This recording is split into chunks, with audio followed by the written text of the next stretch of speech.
नमो अरिहंताणं नमो सिद्धाणं नमो आयरीयाणं नमो वज्रायाणं नमो लोय सव्यसाहूनम्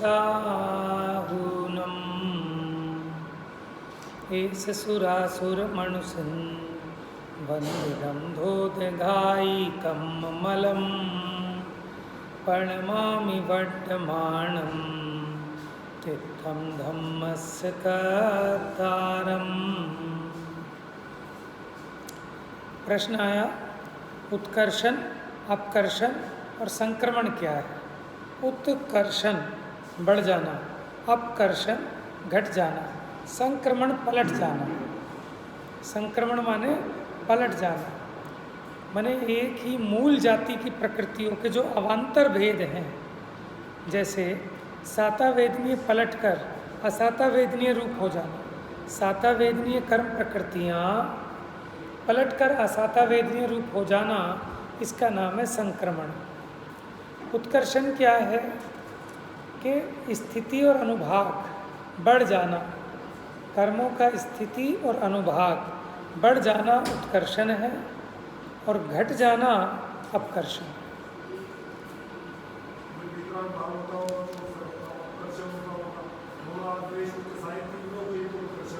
इसमें भी अंतर है थोड़ा सा। शुभ अशुभ प्रकृतियों की तरफ से भेद होगा। अगर शुभ परिणाम है तो शुभ प्रकृतियों का तो उत्कर्षण होगा, उसके अनुभाग का, और अशुभ का अपकर्षण हो जाएगा। शुभ भाव है तो, अशुभ भाव है तो उल्टा होगा। अशुभ भाव में पाप प्रकृतियों में अनुभाग बढ़ जाएगा, और पुण्य प्रकृति का अनुभाग घट जाएगा। स्थिति में, मोक्ष मार्ग में स्थिति का बढ़ना तो कभी नहीं होता, ठीक है, इसलिए अनुभाग पे बात आती है। नहीं, उत्कर्षण अपकर्षण जो आपने पूछा, उसमें तो स्थिति और अनुभाग का बढ़ना, उसका नाम उत्कर्षण, स्थिति अनुभाग का घटना, उसका नाम अपकर्षण।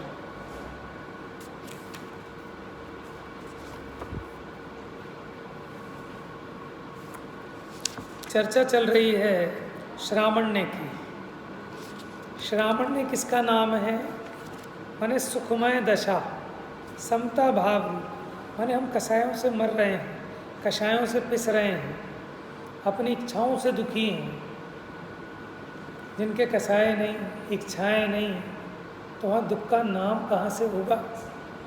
समता भाव उसका नाम है, कोई राग द्वेष नहीं। हरि मित्र महल मसान कंचन, कांच निंदन तुति करण, अर्घावतारण असि प्रहारण, में सदा समता धरण।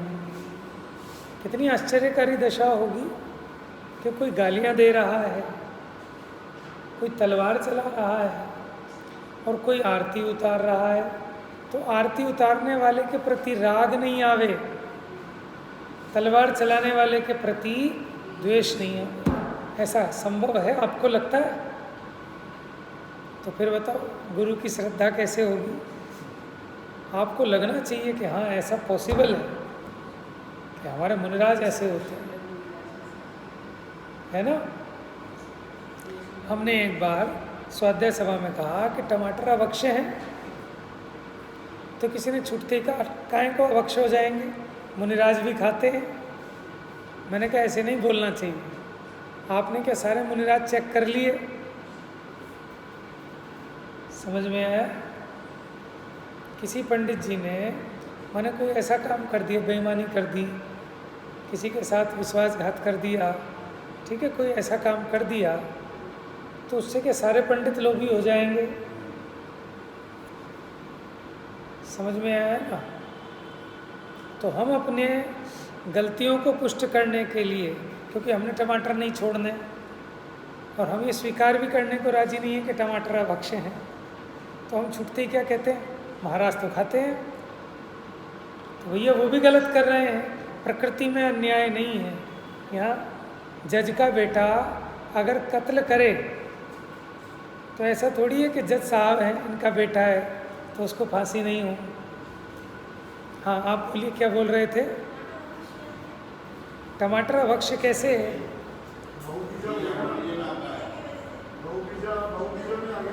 बहु बीजा तो ठीक है। देखो, ऐसे जिनका छिलका अलग ना किया जा सके, छिलका और दल एक तरह से मिला हुआ हो, ठीक है, उनको भी अभक्ष्य में गिनाया जाता है। लाल रंग की वजह से नहीं, उसका जो छिलका है ना, उसके साथ चिपका हुआ है, और जिसमें बीज अलग नहीं हो सकते, गूदे के साथ मिक्स होते हैं, वो भी अभक्ष्य की कैटेगरी में आते हैं। लेकिन इसको कोई अभक्ष्य मानने को राजी नहीं होता।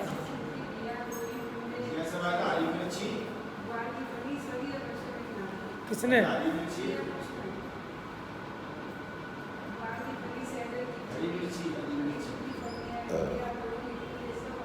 हरी मिर्ची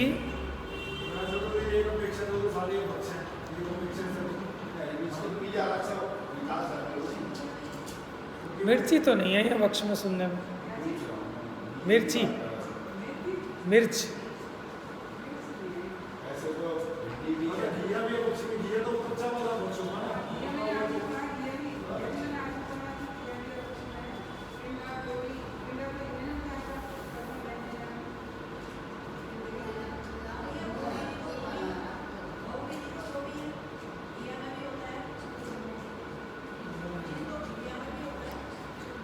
लेकिन जैसे टमाटर में गूदे के साथ मिला हुआ है, ऐसा नहीं होता। आप चाहें तो अलग कर सकते हैं उसको। देखो, सबसे बड़ी बात ये, आप करो नहीं करो अलग बात है, लेकिन आप निषेध नहीं करो।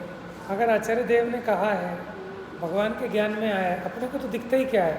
आपको तो आलू भी अभक्ष्य नहीं लगेगा। आलू में बताओ क्या अभक्ष्य, कीड़े दिख रहे हैं आपको कहीं? तो आप अपना ज्ञान है क्या है? आदमी को तो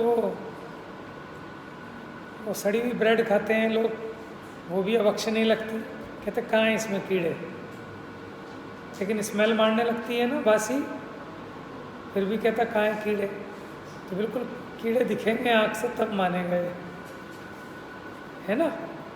इसलिए कई लोग तो नाराज़ हो जाते हैं, तुमने भी पता नहीं नई नई बात चला रखी है, खाए नहीं सभी कुछ तो अभक्ष्य है फिर तो भैया इतने नाराज क्यों होते हो? आपको जो करना है वो करना, लेकिन सर्वज्ञ के वचनों का निषेध नहीं करना। मेरी सामर्थ्य नहीं है तो वो क्षम्य है, लेकिन आप ये कहो कि नहीं नहीं अभक्ष्य नहीं होता, ये तो आप सर्वज्ञ के वचनों का विरोध करने का महापाप लगता है। अभक्ष्य तो अभक्ष्य मानो ना, गलती को गलत मानो।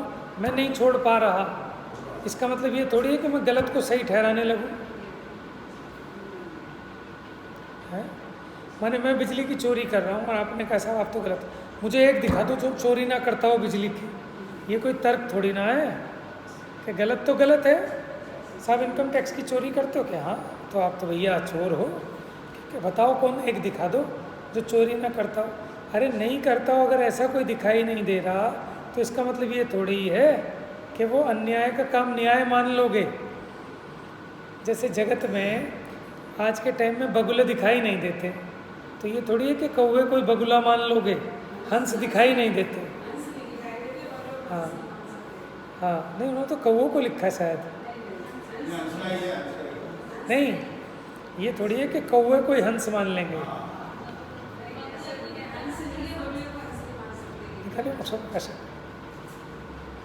हम तो बिल्कुल ही भूल गए।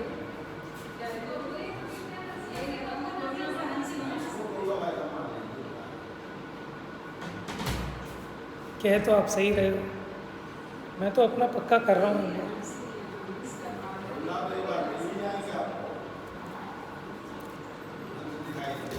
बताओ कौन से अधिकार में मिलेगा ये, कौन से अध्याय में मिलेगा? छठे में, छठे में।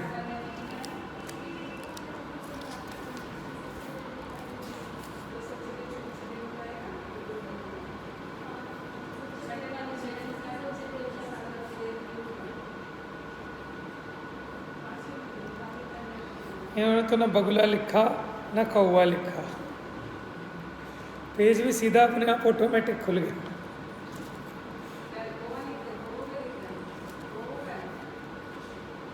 अन्य पक्षियों को हंस तो नहीं मान लोगे। देखो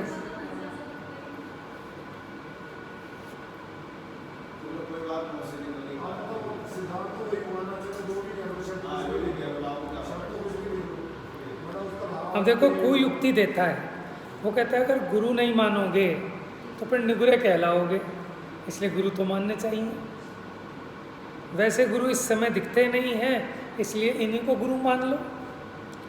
तो निगुरा तो उसका नाम है जो गुरु मानता ही नहीं है, तथा जो गुरु को तो माने लेकिन इस क्षेत्र में गुरु का लक्षण ना देखकर किसी को गुरु ना माने, तो इस श्रद्धांत से तो निगुरा नहीं होता। यानी गुरु को तो मानता है कि हाँ गुरु होते हैं, लेकिन अभी इस क्षेत्र में गुरु के लक्षण दिखाई नहीं दे रहे, तो किसी गुरु को नहीं मान पा रहा। लेकिन इसका मतलब ये नहीं है कि उसको श्रद्धा नहीं है गुरु का। जिस प्रकार नास्तिक तो उसका नाम है जो परमेश्वर को मानता ही नहीं है, और जो परमेश्वर को तो माने लेकिन इस क्षेत्र में परमेश्वर का लक्षण ना देखकर किसी को परमेश्वर ना माने, तो नास्तिक नहीं होता। ठीक है, मानो अपने पिताजी ना दिखे तो किसी को पिताजी मान लोगे, पिताजी को तो मानना, लेकिन ना दिखे तो जिस मर्जी को मान लेना क्या, तो फिर तुम बिना पिताजी के हो गए।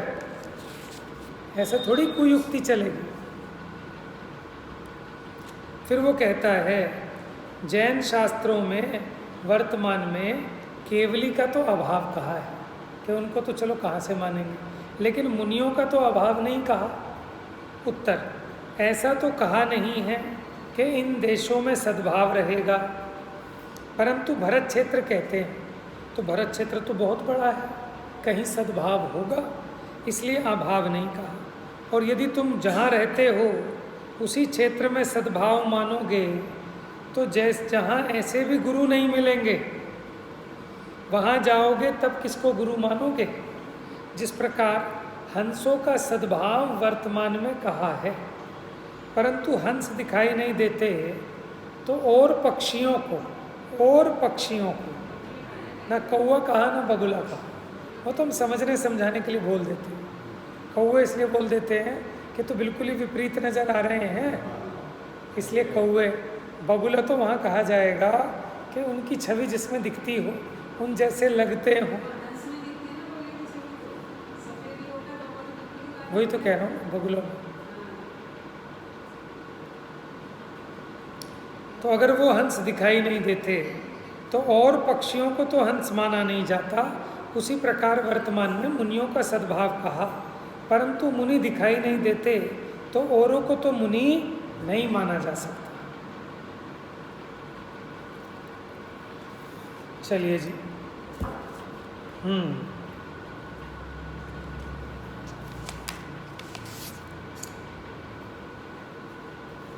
तो चरणानुग सूचक चूलिका ये बताने वाली है कि श्रावण्य समता भाव वही सुखमय दशा है। अब तुमने सम्यक दर्शन सम्यक ज्ञान प्राप्त किया तो अब ये कार्य करने लायक है।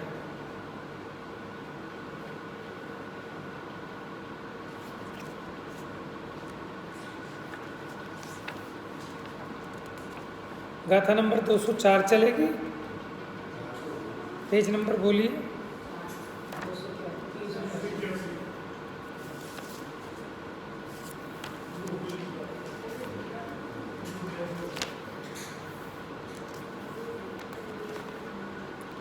दो 206 पेज नंबर 382। अब अनादि संसार से अनभ्यस्त होने से जो अत्यंत अप्रसिद्ध है, अनभ्यस्त माने जिसका अभ्यास नहीं किया गया, इसलिए अत्यंत अप्रसिद्ध है, और जो अभ्यस्त होता है वो प्रसिद्ध हो जाता है।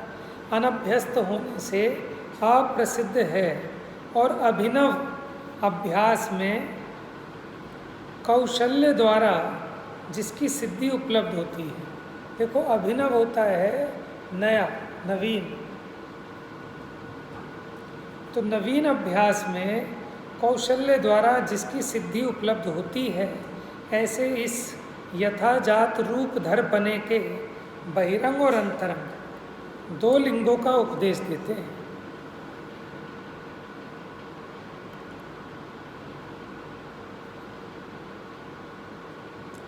तो किसका ये यथाजात रूप धरपना जो था, ये अत्यंत अप्रसिद्ध है।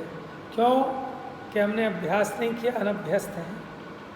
और अभिनव अभ्यास में कौशल्य द्वारा जिसकी सिद्धि उपलब्धि होती है, ऐसे इस यथाजात रूप धरपने के बहिरंग और अंतरंग दो लिंगों का उपदेश देते हैं।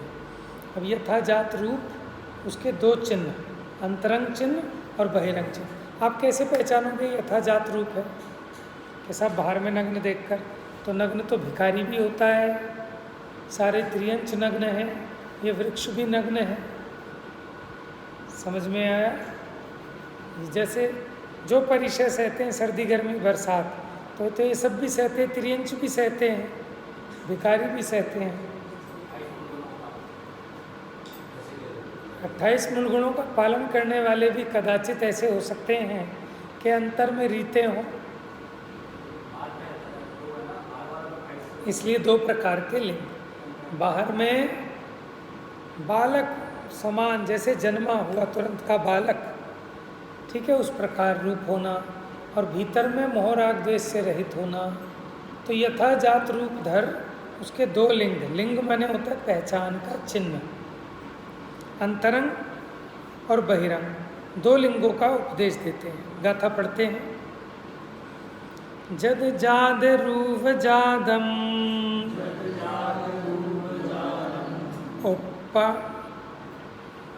उप्पाड़िद केस, उप्पाड़िद केस मम सुगम शुद्धम,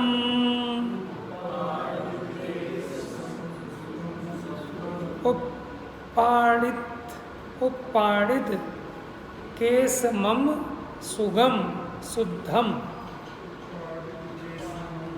केसमम सुगम शुद्धम, जद जाद रूव जादम, उप्पाड़िद केसम, उप्पाड़िद केसमम सुगम शुद्धम,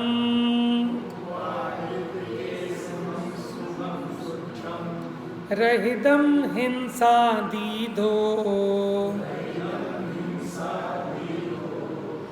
अपड़िकम्मम हवदी लिंगम,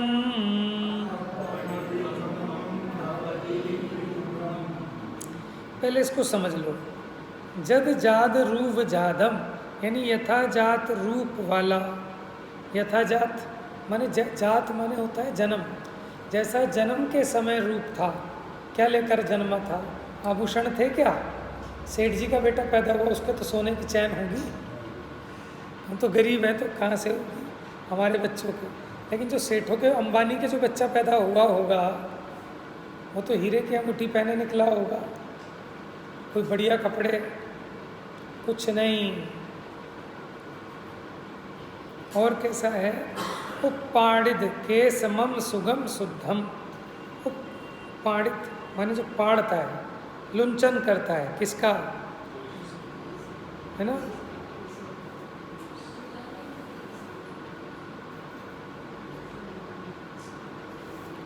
हाँ, सिर और दाढ़ी मूछ के बालों का लोच किया हुआ। शुद्धम, शुद्ध किसे कहते? जो अकेला हो। द्वैविध संग बिन शुद्ध उपयोगी, मुनियों उत्तम निज ध्यानी। ये जो दो प्रकार के परिग्रह से रहित है ना, वो शुद्ध है।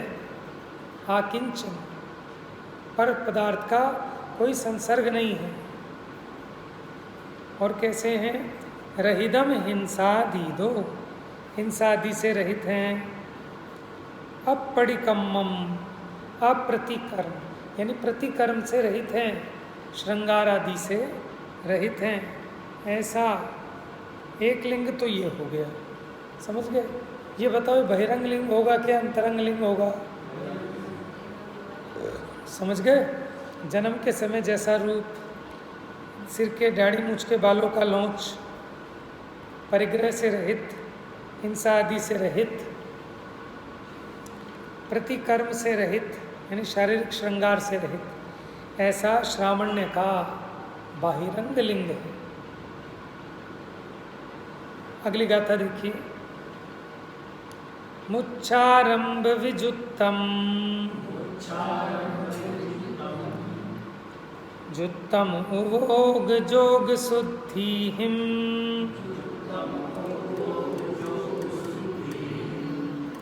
लिंगम न परावेखम अपुण्य भव कारणम जेन्हम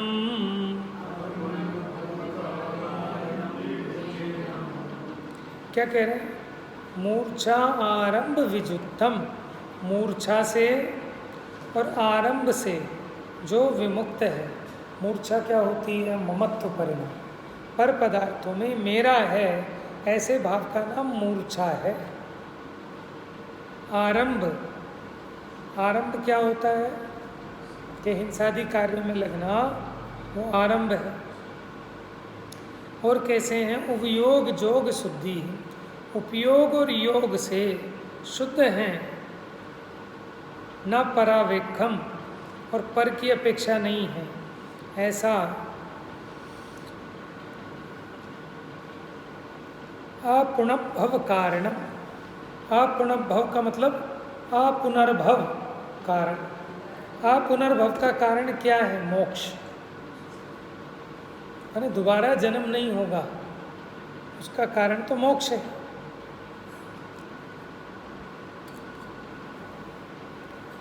ठीक है, तो मोक्ष का कारण है, अपुनर्भव का कारण है। कौन? जैनम। जैनम माने जैन, यानी जिनेन्द्र कथित जो लिंग है। देखो, लिंगम न परावेखम, जिसे पर की अपेक्षा नहीं है।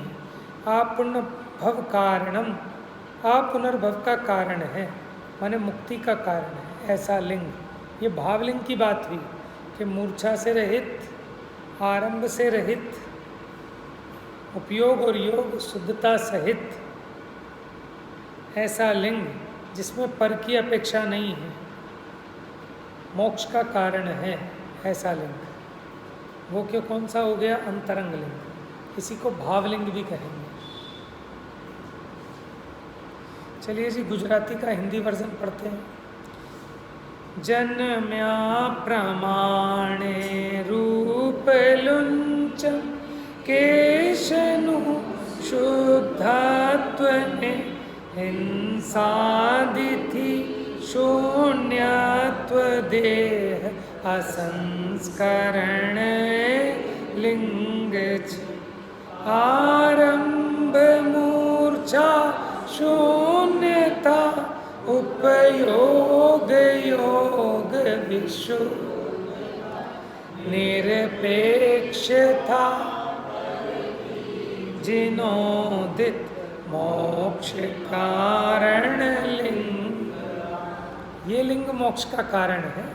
ये भावलिंग है, अंतरंग लिंग है, मूर्छा से रहित परिणाम। टीका पे आइए 383।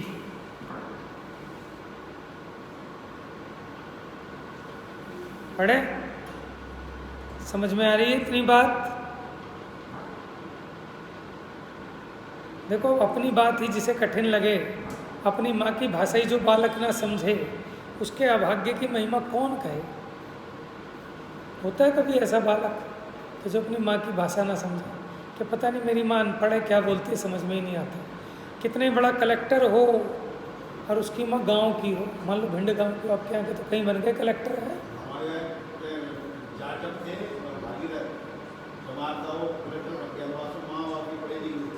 तो माँ तो वही बोलेगी, तो मोए लल्ला खा ले, मोड़ा कहाँ जा रहे हो?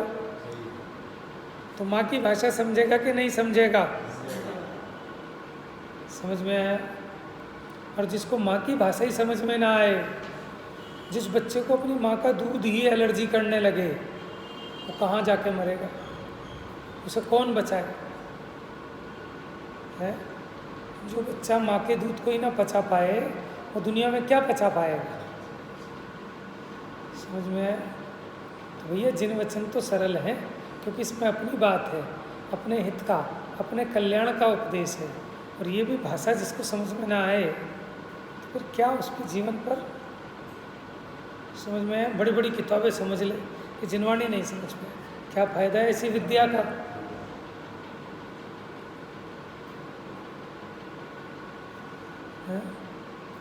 माने लड़की आपकी बहुत बड़ी कलेक्टर हो, कुकिंग के कोर्स में गोल्ड मेडल लाई हो, लेकिन घर पे आज मम्मी नहीं है तो खिचड़ी छोंकनी है और वही ना छोंक पाए, समझ में आए? तो उसकी सारी पढ़ाई किस काम की है? क्यों भाई साहब, वो ढोसे तो बना लेगी। तो सच्चाई है, आज के बच्चियाँ कोर्स तो करती हैं, वो पिज़्ज़ा बना लेंगी, बर्गर बना लेंगी, ऊट पटांग सब चीज़ बना लेंगी, लेकिन उसको कहते दाल रोटी, वो तो मेरे को आती ही नहीं, खिचड़ी वो तो नहीं आती। आके बहू कहेगी सासू माँ आज मैंने बहुत कुछ सीख रखा बनाने में, बनाऊंगी आज। सब बनाएगी लेकिन चावल तक नहीं बना सकती, चाय नहीं बना सकती।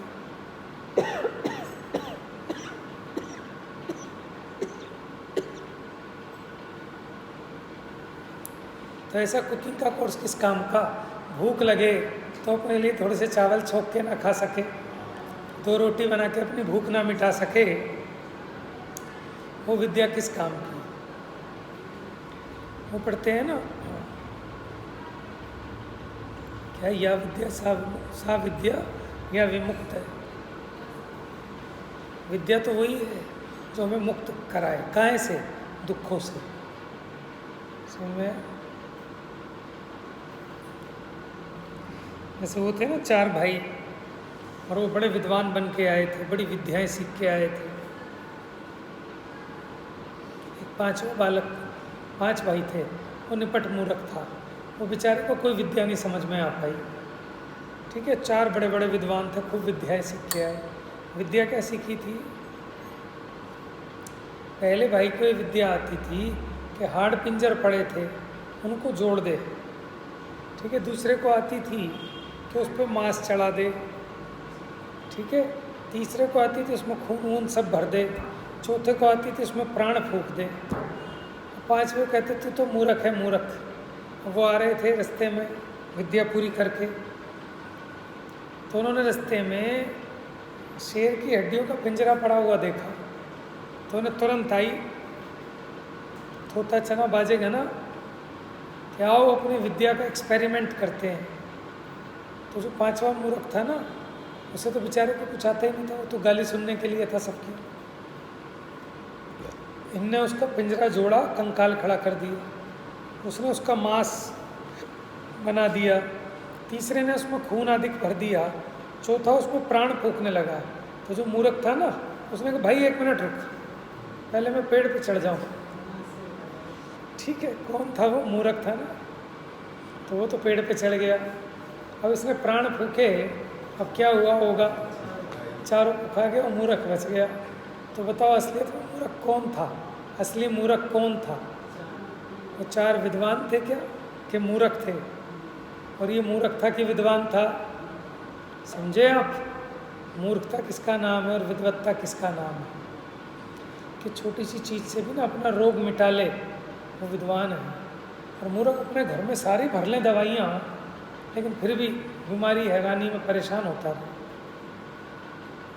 अब इतने शास्त्र हैं फिर भी दुखी है जीव, तो मूर्ख है। तो थोड़ा सा भी शास्त्र पढ़कर अपने दुख को मिटा ले तो समझदार है। घर में कट्टे भरे पड़े हैं चावलों के, फिर भी भूखा मर रहा है, मूर्ख है। 4 चावल मिले कहीं से, उससे अपनी भूख मिटा ली बना के, तो समझदार है। तो क्या या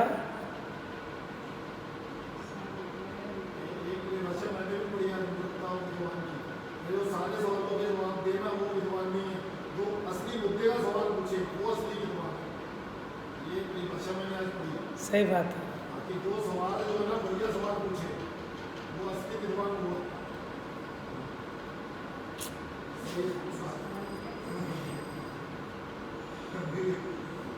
अब समझे इसका मतलब क्या है? हाँ, मतलब जो मुद्दे का सवाल पूछे, बढ़िया सवाल पूछे, जिसको सारे सवालों के जवाब आते हो, वो हो सकता है भगवान ना हो। हाँ, नहीं इसमें दो बात हो रहा है। कैपेसिटी हो ज़्यादा सवाल पूछने की, वो सही एक्यूरेट सवाल पूछने की, वो विद्वान है। देखो दृष्टांत ये तो ये कहना चाह रहे हैं विद्वान कौन है। नहीं, विद्वान आप बता रहे हैं ना परिभाषा। हाँ, उस पे से बात आई ना, भाई साहब ने पढ़ी कि जो एक रेलेवेंट क्वेश्चन करे। देखो इसमें ये भी आ सकता है कि एक तो जो मर्जी प्रश्न पूछता रहेगा, जो विद्वान होगा वो एक ऐसा इम्पोर्टेंट प्रश्न पूछेगा क्योंकि उसको पता है ना गहराई कि कौन सा प्रश्न उपयोगी है, किससे काम हो जाएगा। और एक परिभाषा अकलंक स्वामी ने लिखी, क्या लिखी कि कौन पंडित है क्या दे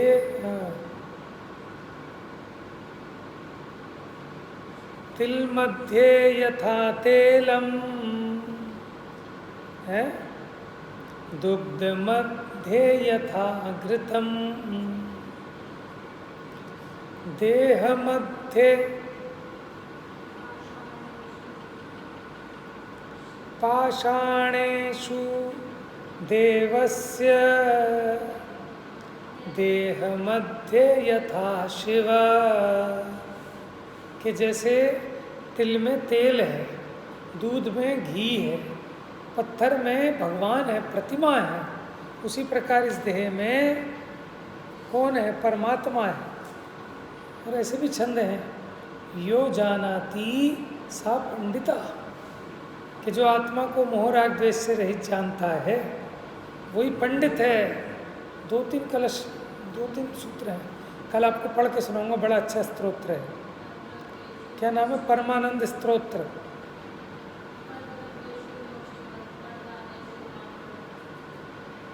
परदारेषु मात्रवत या पश्यति सा पश्यति। सुना है आपने कभी परमानंद स्तोत्र? पढ़ा है?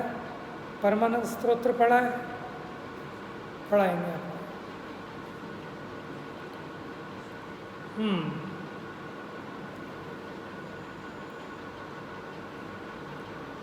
तो प्रथम तो अपने से यथोक्त क्रम से यथा जात रूप धर हुए आत्मा के अयथा जात रूप धर पने के कारणभूत मोह राग द्वेष आदि भावों का अभाव होता ही है। क्या कह रहे हैं? प्रथम तो अपने से यथोक्त क्रम से यथा जात रूप धर हुए आत्मा के, माने जो अपने से यथोक्त रीति से यथा जात रूप धर हुआ, आत्मा के सहज रूप को धारण किया, तो उसके जो अयथा जात रूप धर पना था, उसका जो कारण मोह राग द्वेष आदि भाव थे, उनका अभाव होता ही है। और उनके अभाव के कारण जो कि उनके सद्भाव में होते हैं, माने मोह राग द्वेष का अभाव हो गया, तो मोह राग द्वेष के सद्भाव में जो होते थे, ऐसे क्या क्या होते थे मोह राग द्वेष के कारण? वस्त्राभूषण का धारण। वस्त्र पहनना इस बात को बताता है कि अब इसको मोह राग द्वेष शेष है।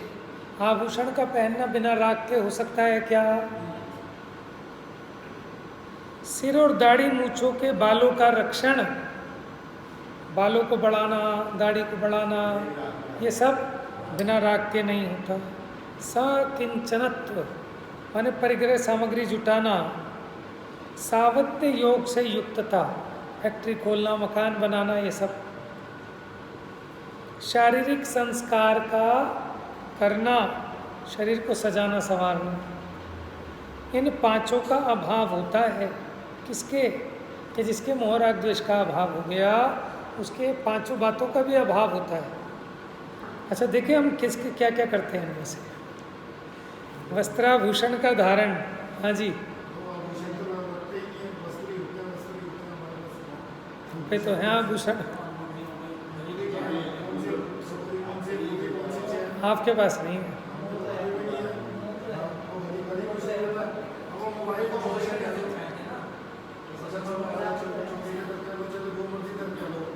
लेकिन होना चाहिए। नहीं है, बट अभी नहीं है। हम तो ये कह रहे हैं कदाचित ऐसा हो सकता है कि वस्त्राभूषण ना हो फिर भी मोह राग द्वेष हो, हाँ, ये हो सकता है। लेकिन ऐसा नहीं हो सकता कि मोह राग द्वेष चले गए और फिर भी वस्त्राभूषण धारण करें। माने भिखारी है, कपड़े नहीं है, तो इसका मतलब ये थोड़ी है कि मोह राग द्वेष नहीं है।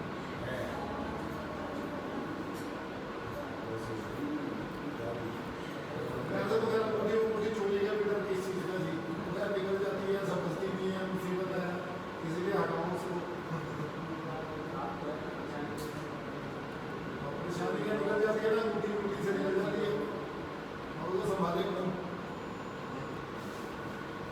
चक्रवर्ती की भी ऐसे ही निकल जाती थी, मोबाइल सम्यक दृष्टियों की ऐसे ही निकल जाती है, क्योंकि वो एक साइज बड़ी बनवाते हैं। ऐसे ही बात है। ऐसे भरतेश वैभव में आया कि जब वो ध्यान में का उपयोग लीन होता था, आया आपने तो पढ़ा ना कि उनके हाथों की अंगूठियाँ भी, तो ये अतिशयोक्ति अलंकार है। मैंने आपको भाव भासना करानी है कि उनका उपयोग कितना तन में हो जाता था। क्योंकि बचपन में होता था ना कि बच्चों के कपड़े थोड़े से बड़े साइज़ के बनवाते थे, वो किस लिए कि छोटे ना हो जाए, ठीक है। तो बच्चे क्या उसी संभालते रहते थे, निक्कर को ऐसे पकड़ पकड़ के, समझ में आया?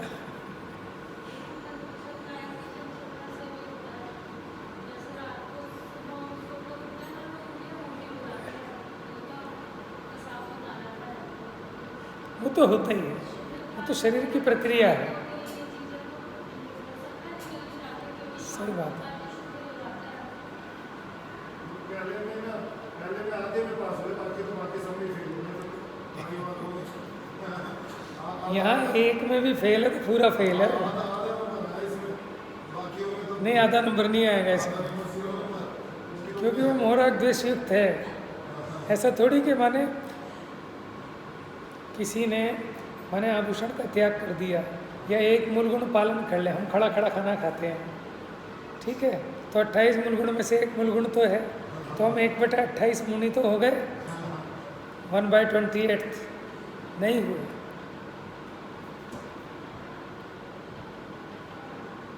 तो आपको देखो प्रयोजन समझना चाहिए। प्रयोजन क्या कहना चाहते हैं, वो उनके उपयोग की स्थिरता बताना चाहते हैं कि उनका उपयोग कहाँ लीन है, कैसा लीन है, ये बस। लेकिन हम उसी बात को पकड़ के बैठ जाते हैं कि अब तो हम सम्यक दृष्टि उसको मानेंगे जिसकी अंगूठी हाथ से निकल के गिर जाती हो। समझ में आया? सावध्य योग क्या होता है? आरंभ आदि कार्यों में लगना। जैसे चलो पुताई करा लें, चलो शिलान्यास करा लें, ये सब आरंभ आदि कार्य हैं।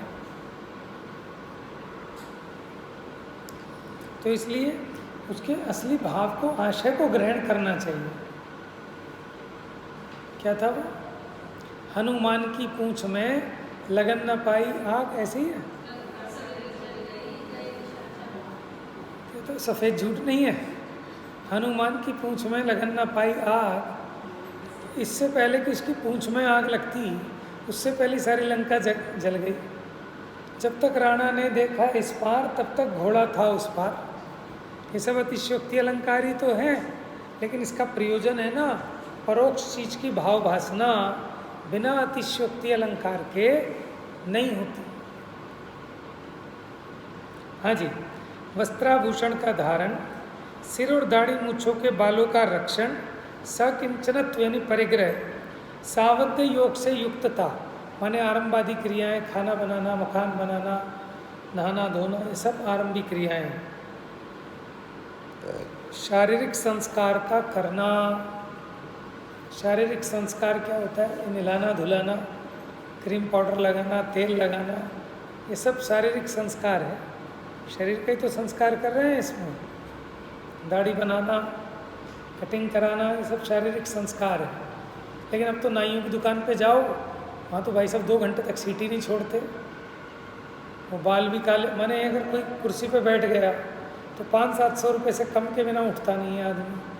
अब वो इंतज़ार करते रहो, पहले बाल काले होंगे, फिर उसकी मूछें और भौहें काली होंगी, फिर फेशियल होगा, है, फिर माने एक एक चीज़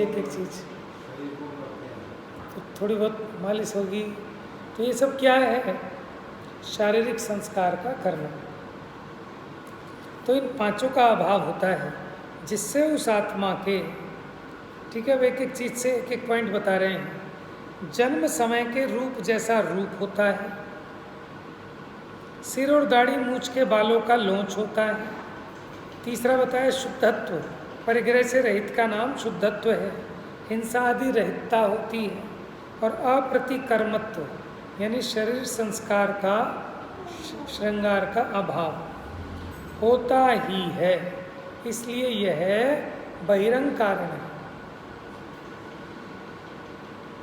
माने मोहराग द्वेष का अभाव होने पर इन सब बातों का 5 बात जो बताई ना, क्या, वस्त्राभूषण का धारण, सिर दाढ़ी मूछ के बालों का रक्षण, सकिंचनत्व, सावध्य, योग युक्तता, शारीरिक संस्कार करना, इन पांचों का अभाव होता है, इसलिए ये बहिरंग लिंग है, तो बाहर से दिखाई दें।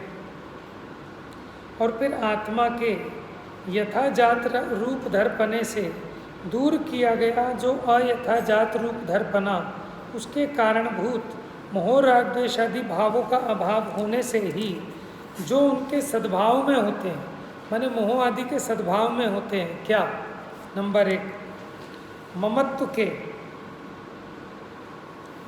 और कर्म प्रक्रम के परिणाम, माने कर्ता बनना, कार्यकर्ता बनना, शुभाशुभ उपरक्त उपयोग और तत्पूर्वक तथा विध योग की अशुद्धि से युक्तता, ये सब मोह राग द्वेष के कारण होते हैं।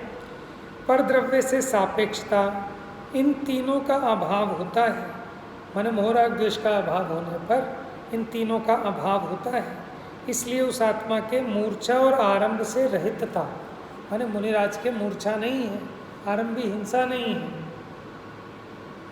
उपयोग और योग की शुद्धि से युक्तता, पर की अपेक्षा से रहितता होती ही है, इसलिए यह अंतरंग लिंग है।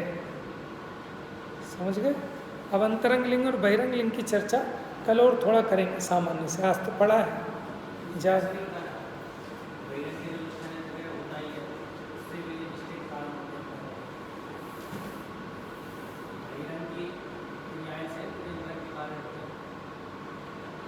कहाँ लिखा?